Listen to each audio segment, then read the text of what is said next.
Train cancel हो जाता है और अगर आपके पास एक काउंटर टिकट है तो पैसा कैसे मिलेगा? अब देखिए, ऑनलाइन टिकट वाले का तो टेंशन ही खत्म हो गया क्योंकि उसमें ऑटोमेटिक रिफंड है, बट काउंटर टिकट का कैसे हम रिफंड लेंगे?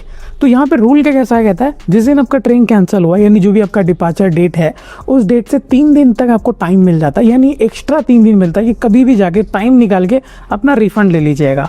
अब इसमें कुछ ऐसे लोग हैं ये सोचते हैं कि ऑनलाइन कैंसिल कर लेंगे, तो वो काम नहीं करता है। आपको हमेशा काउंटर पे जाकर काउंटर टिकट जो है सरेंडर करना पड़ता है। सरेंडर का मतलब वहाँ पे सबमिट करना पड़ता है, तभी आपको रिफंड मिलता है। चलिए, वीडियो का मकसद क्या है? तो देखिए, जब अगर आपने ऑनलाइन पैसा दिया है यानी यूपीआई या डेबिट कार्ड या क्रेडिट कार्ड का इस्तेमाल किया और अभी तक आपको रिफंड नहीं आया, तो मैं आपको बताऊंगा किस तरीके से रिफंड आपको मिलेगा काउंटर टिकट में आपका ट्रेन कैंसिल होने के कारण। तो समझते हैं, पूरा आपको समझ आ गया। 3 दिन तक टाइम है, आप जाके कभी भी पैसा कलेक्ट कर सकते हो जिन्होंने पैसा देके टिकट बुक किया है। पर उनका क्या, जिन्होंने UPI debit card credit card का इस्तेमाल किया 3 दिन के अंदर उन्होंने सबमिट तो कर दिया है। बट आपको एक एग्जांपल ले लेते हैं। समझते हैं 10 तारीख का एक हमने टिकट बुक किया है और 10 बजे का, तो कितने दिन तक हमें टाइम मिलता है और ट्रेन कैंसिल हो गया। अब जाहिर सी बात है, अब तत्काल का भी सेम ही होता है, बट तत्काल बुकिंग होता नहीं है। अब ट्रेन कैंसिल बहुत पहले आपको दिखाना शुरू कर देता है कि ट्रेन कैंसिल है। अब आपने तत्काल बुक कर दिया और तो भी कैंसिल हो गया, तो भी उस केस में आपको फुल रिफंड मिलता है।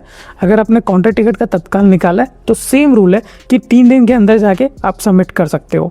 तो 10 तारीख का मैंने टिकट निकाला, ट्रेन कैंसिल हो गई, तो मेरे पास 13 दिन तक का टाइम मिलता है। याद रखिएगा, 10, 11 और 12 ये 3 दिन, 13 तारीख को गिनते नहीं है। हम जिस दिन डेट को बुक कर रहे हैं उसको भी हमें डे 1 करना है, क्योंकि यहाँ पे दिन का नहीं है, 3 वर्किंग डेज नहीं है, यहाँ पे है 72 आवर्स।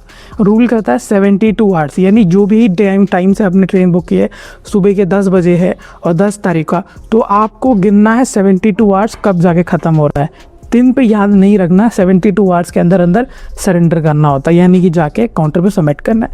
अब चलिए जानते हैं, आपका पैसा अभी तक नहीं है, यूपीआई से किया है डेबिट कार्ड, तो आपको स्क्रीन पे एक ईमेल आईडी मिल रहा है, बस आपको एक ईमेल करना है और ईमेल का भी फॉर्मेट आपके स्क्रीन पे आ रहा है। बस अपना पैसा मांगना है, विद इन 5 डेज में आपके पैसे आ जाएंगे। वैसे रूल के हिसाब से जैसे अपने टिकट सबमिट किया है तो 5 दिन रुकना पड़ता है यूपीआई के केस में और 8 दिन रुकना पड़ता है डेबिट कार्ड के केस में और 12 डेज तक का अप्रॉक्स लग जाएगा क्रेडिट कार्ड के हिसाब से। तो मतलब इतने दिन तो आपको रुकना ही रुकना है। इसके बाद आपको इस ईमेल करना है, याद रखना इस चीज़ को।